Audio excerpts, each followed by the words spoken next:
Hey guys, so Brenda and I just got off of a mile walk. At the beginning of the video I showed you my hiking boots. We're planning a vacation going out west to Yellowstone, Las Vegas, just doing a road trip.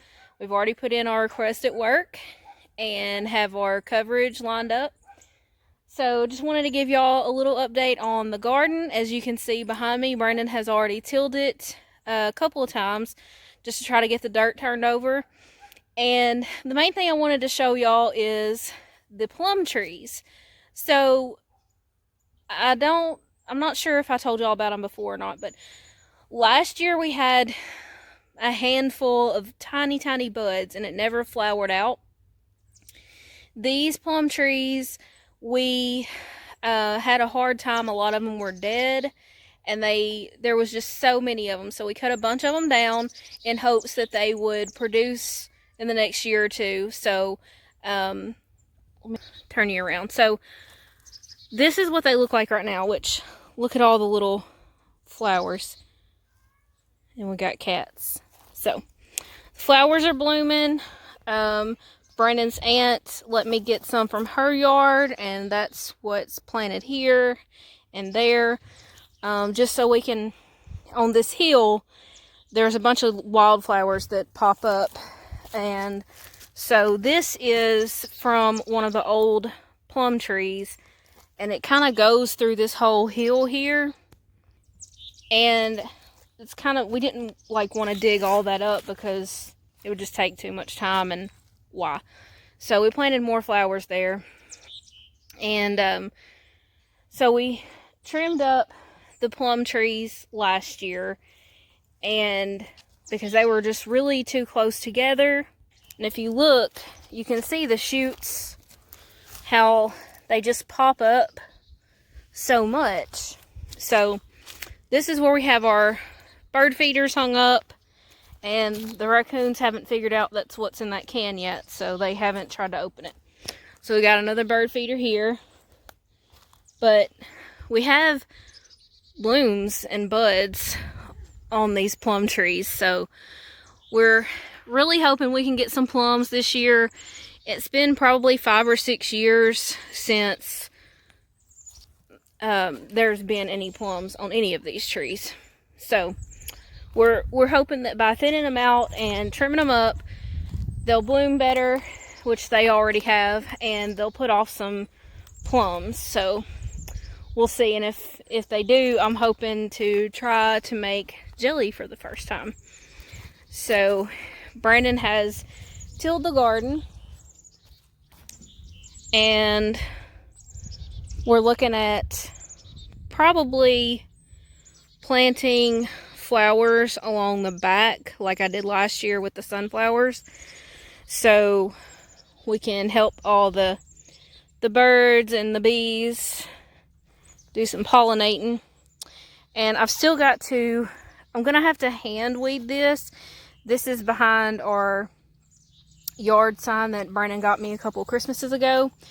But as you can see back here, the tulips are already starting to pop up.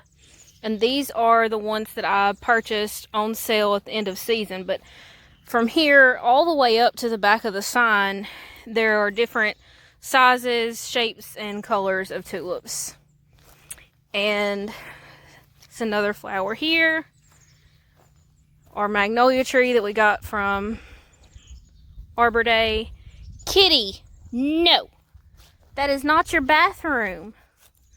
This is the problem we have with cats. They also like to get in the mulch around the plants. But this is where my elephant ears are. We had a couple of extra bags of potting soil, so I put that in there because you can see they kind of push up through the ground and they multiply like crazy. Some of the flowers are starting to bloom there. It got windy and rainy last night, so of course some of my decorations got knocked over. Planning on putting that little fella out pretty soon. We called today and got a check on our dirt to put down before the chicken coop arrives. Update on the chicken coop. It is in paint, and the next step will be the roof. So, barring any torrential downpours or windstorms, hopefully we should have the dirt and the coop within the next week and a half or so. So once we get that, we're going to take our vacation, which is going to be a 2-week road trip, because we need some time.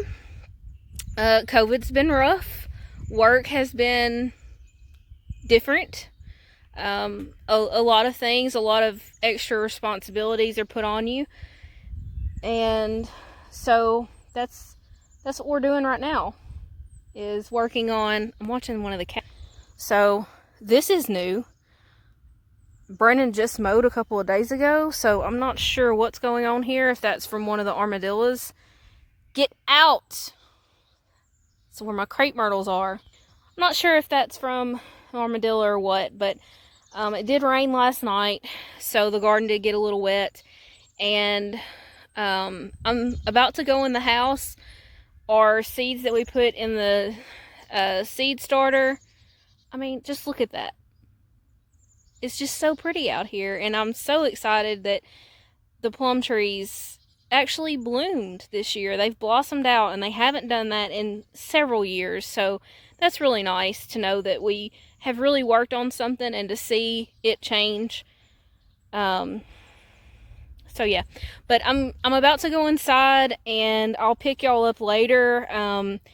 I'm probably not going to film in the house until I get done, but we did start all the seeds that we wanted to start inside, and some of them have popped up really big, and I need to move those. I'm going to take those because the seed, the cells in the seed tray are only like an inch or two deep, so I'm going to take those out of there and put them in solo cups, so they have a little bit more room to make roots, and a little more room to stand up and have a little support.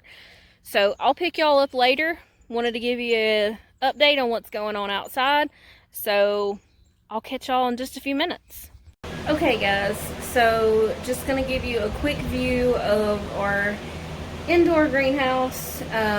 This was our second attempt at starting seeds in the house. The first attempt, it got really cold during Snowmageddon. We had to bring all the dogs inside, and it was about 10 inches or more of snow outside, so things didn't really go as well as we wanted them to. So the second go around, we ordered a heat mat to go under the seeds, and we planted them a little bit differently. So I'm going to show you now what we've got going on. So this is what I'm about to move over to these solo cups, and this is all of my seeds and planting supplies here. Everybody say hi to Odin. Hey Odin! And here's our freezer of cow. So obviously some of these didn't do as well as others. These are onions over here. This was just an attempt. If none of these make it, I have a whole other bag. I've heard that some people don't like to start their onions inside, so I'm not too stressed about that. They take a while. I have a whole tray of tomatoes.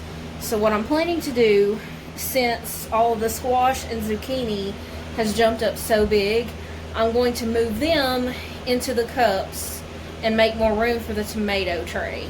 The tomato tray I'm going to turn so that more of it is under the light, because as you can see, they're kind of leaning toward the light as they grow. So I want to give them a better chance.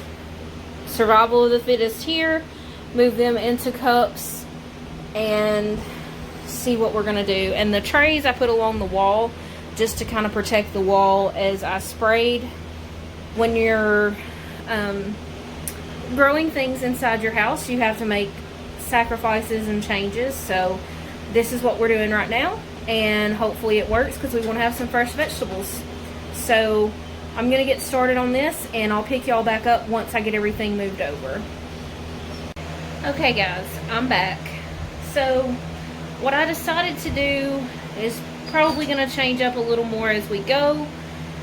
And nobody started any drama on my video. This is our first time doing this, and I'm sure I'm doing some things wrong, but we're going to see how it goes and change it as we need to. So this is what I've got going on right now. So some of these are not doing too well, and then some are just starting to pop up.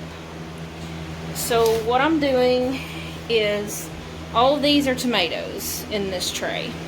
So I'm hoping with putting them under the light more evenly, they'll stretch up, and I haven't watered them again yet. I'm going to water them again. The squash and zucchini, I have moved them into cups, and what I'm thinking I'm going to do is water everything, and as these little ones right here shoot up, I'll eventually move them into cups, and the things that didn't do so well, I'll move those out, so everything will fit better under here. And that's it. That's today's update, and I'll let y'all know if we have to change anything or when we get to move everything outside. But it's looking like it's going to be almost a whole month before the last frost, so we're going to keep doing what we can do inside, and hopefully we'll have some fresh veggies. So y'all have a good one. Make sure you hit the subscribe button, and everybody, bye to Odin. Thanks for supporting our channel, guys.